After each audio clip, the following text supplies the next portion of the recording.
Then I say, okay, I want the world's most famous chord. When I left the Guess Who, he quit the Beatles. I had enough audacity to phone him. I'd like to join his band. That's Randy Bachman, famous for the Guess Who, Bachman-Turner Overdrive, and a whole bunch of other bands. Of course, he's touring with BTO right now across the United States. And he's got so many stories to tell us in this clip, including the most famous guitar chord of all time on Rock History Music. C. Jeff asks, can you ask Randy, this is interesting, the opening chord of Hard Day's Night, the Beatles influenced him. A breakdown of the opening chord of Hard Day's Night. If you Google that, I have it on YouTube. Okay. I'll show it to you if you want. Do you want me to show it to you? Oh, yeah, of course. Wait, I'm looking for a pic.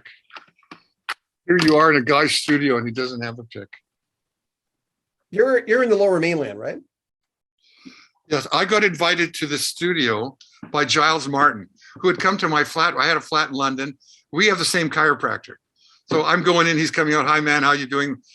What do you do? I work with my dad. Oh, what does your dad do? Oh, it's George Martin. What? I have a flat. Do you want to come to my party? So he comes to my flat party and he says, in 2 days, I'm doing the mixes for Love, which is the Vegas thing for the Beatles thing there.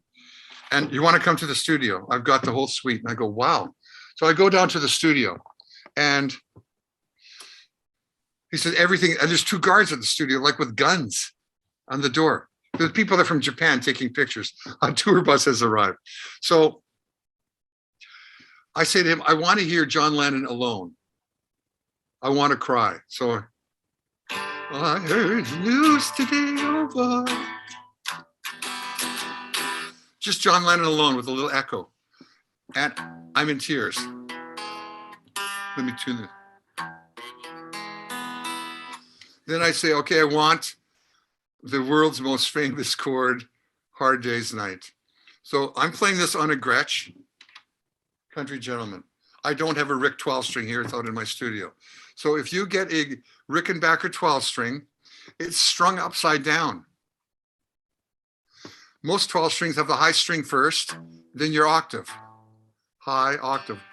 Rickenbacker's low string and then a high string with backwards. So your high strings have a longer ring chime than your first string. Understand what I'm saying? Mm-hmm. That's why Pete Townsend, when he plays Can't Explain on a 12 string, plays upstrokes. He goes, you hear the high string first. It's just a split second, but you hear it first. So you've got to be on a Rickenbacker 12 string. The chord you play is an F. Here, I'll show you. You put a G on top. Put a G on the bottom. Besides your F and your G, you play a C with your thumb. Paul plays a D on the bass. John plays a D sus4. On the piano, George Martin plays, which matches the bottom of the 12 string. So you get this.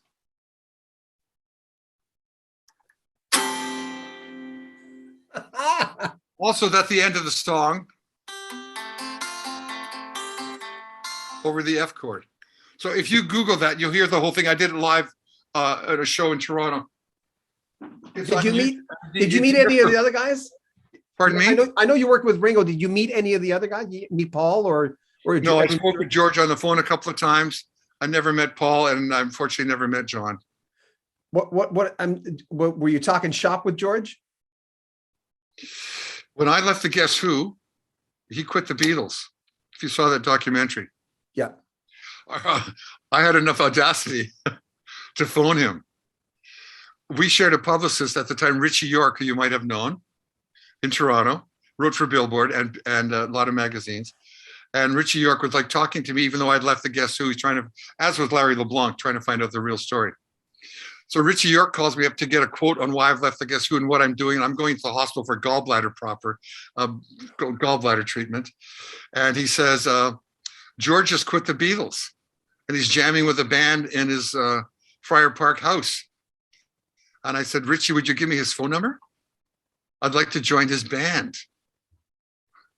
So, okay, he gives me the phone number. So I'm in Winnipeg. I phoned this number. This beautiful voice answered, which I imagine was Patty Boyd. Hello, I'm calling from Winnipeg, Manitoba.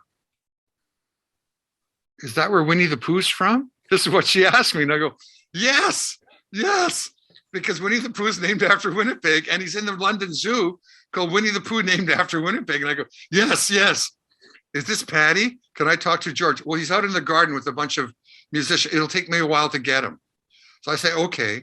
So I'm waiting and waiting. I hear music going on. Then I hear it come, oh, this is George.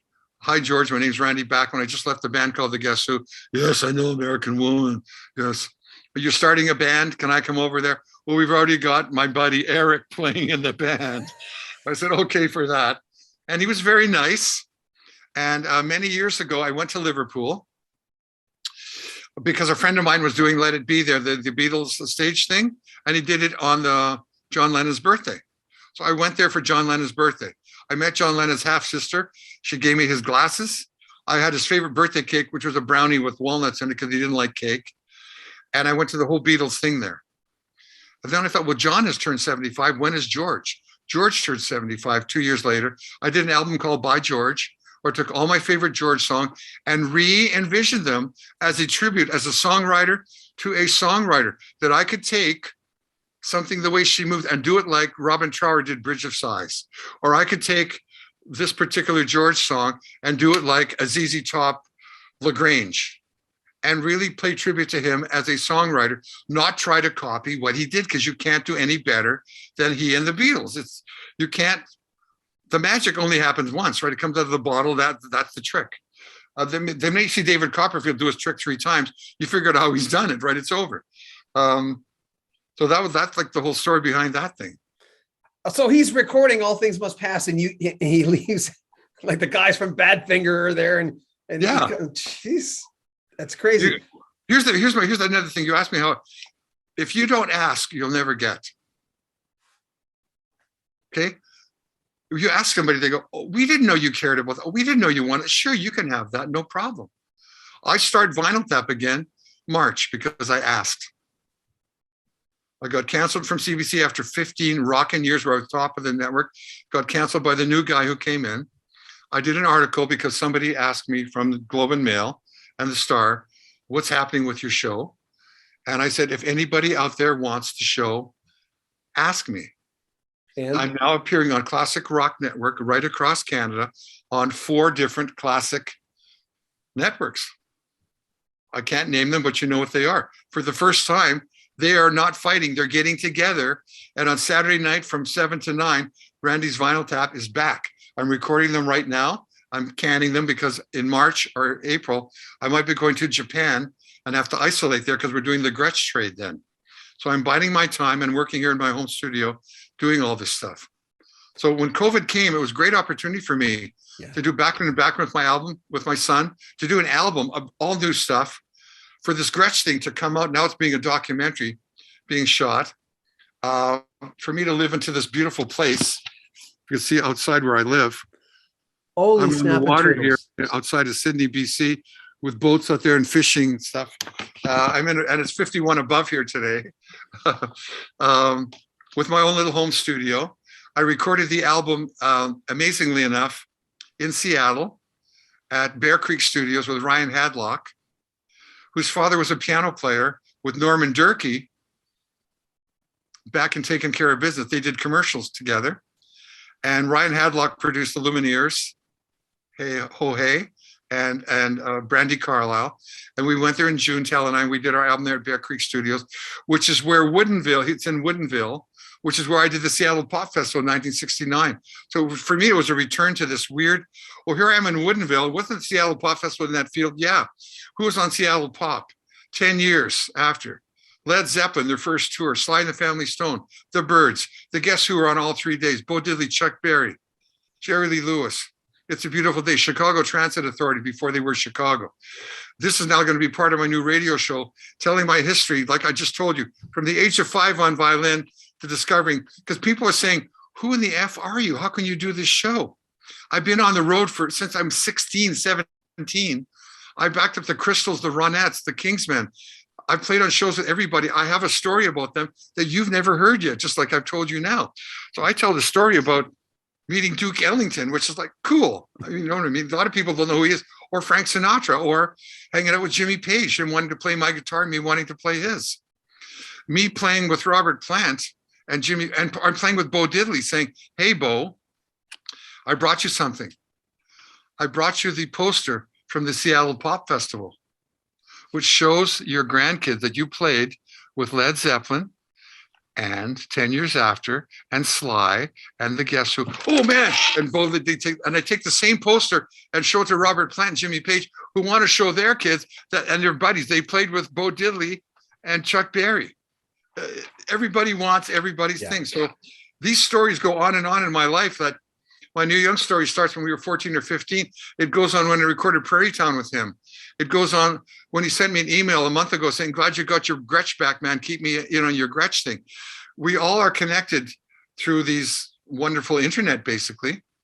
And I appreciate every relationship I've had with these guys and all the fans I've got out there who stay in touch with me. Did your dad ever sit you down when you were a kid, as you were, he knew you were on that track? Did he ever do the Randy, we got a chat thing before you gained success? Was there ever a time where he No, when I was 5, my parents said, to get out of this ghetto, it's like a black kid, you buy him a hoop and a basketball. We lived in the Ukrainian ghetto of Winnipeg on the outskirts, West Kildonan. To get out of here, you got to do a sport and you got to do an instrument. What do you want to play? What instrument do you want to play? Oh, I'd like to play drums. Oh, they're too noisy and too big and too expensive. Oh, I'd like to play piano. Too big, too noisy, too expensive. How about a violin? Okay. They get me a little half-size violin. At 5, I start to play classical violin, Royal Conservatory, where you're standing here and you're playing like Beethoven and Bach and Chopin and all this kind of stuff. And I found out as a kid, at age of 3, I could sing songs. My mother would always sing to the radio. I would sing with her. So I had a great, and the thing about violin, all you play in a violin is melody. It's like a flute. You can't play harmony. On violin, you can play harmony, but you can't on a flute. You play the lead line. So I start to play classical violin from age of 5. And every morning I had to get up at 7 and practice for 1 hour till 8. I had my cornflakes. I ran to school. After school, I had to practice a half an hour before I could put on my old jeans, because then you had jeans for school and old jeans you played hockey or baseball. Go and play till 6 till Dad came home and practice. I learned to practice. Burton Cummings, same thing, started piano at 5. Gary Peterson started drums at 5. We had a practice regimen. By the time we hit teenagehood, we'd hit our tipping point. We already done 10,000 hours. You want to be in a band? Do you know these songs? Yeah, I know these 300 songs. I can play them like the record. Oh, other guys are learning chords. We're learning Sgt. Pepper's. You know what I mean? We're learning good vibrations. We're learning stuff like that. So when the Guess Who started, we were all really incredible musicians. And one day I figure out I can't read music. I'm playing by ear. My violin teacher, I'm now 12 or 13. My violin teacher says, you're good enough to join the Winnipeg School Symphony. They're looking for a second violin. So go to this, there's going to be 80 guys there. Go to this school, which is where Neil Young went to school. It's at Calvin High. I had to take a bus there. And you go in and your second violin. Here's the song that you're going to play. And it was called Sardas. S-C-Z-A-R-D-A-S. I go there and I'm playing with the symphony. And I'm like trying out for second violin. And we get to a certain spot and I play a note. And they'll stop playing. The conductor taps the thing. Bar 32. Second violin, it's an E flat, not an E natural. Let's take it from the top. We take it from the top. We get to the same place. I play the same note. He says, second violin, can you play an E? I play an E, which is an open string of the violin. He says, can you play an E flat? I didn't know how to play an E flat. You can't go any lower when it's an open string. I didn't realize they start again on the last string of Cascade down. I just played by ear.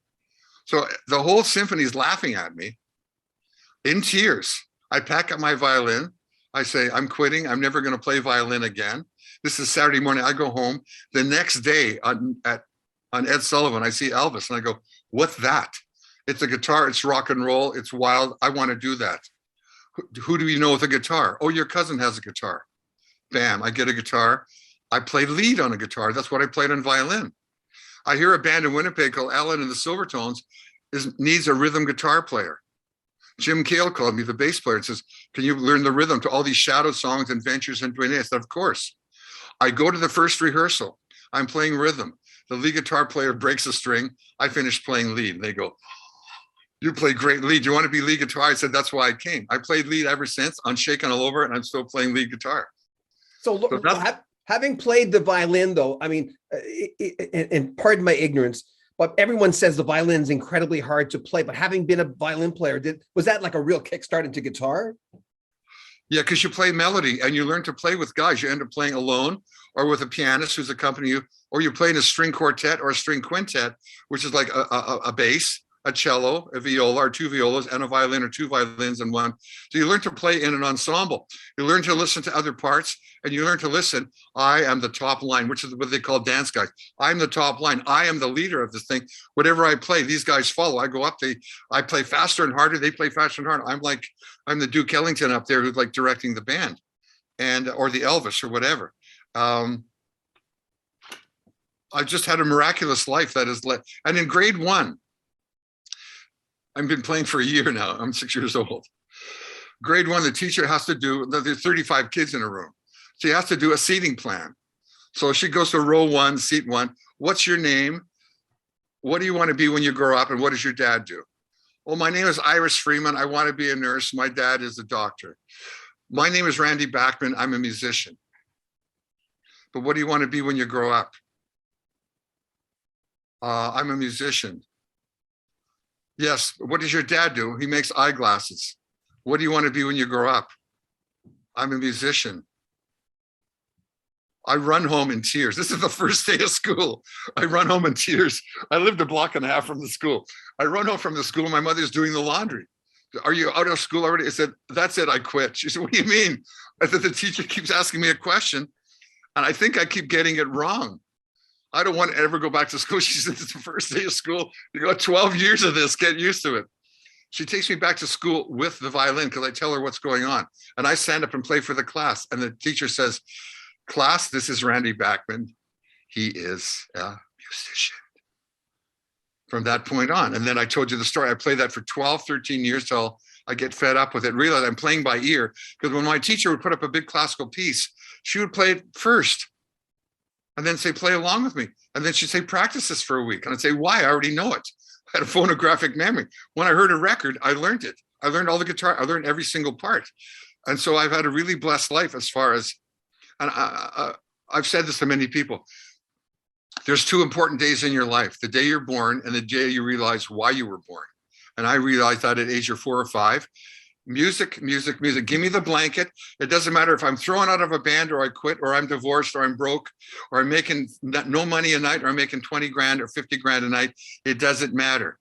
If there's 2 people there, I play for them. They like it. I'm thrilled.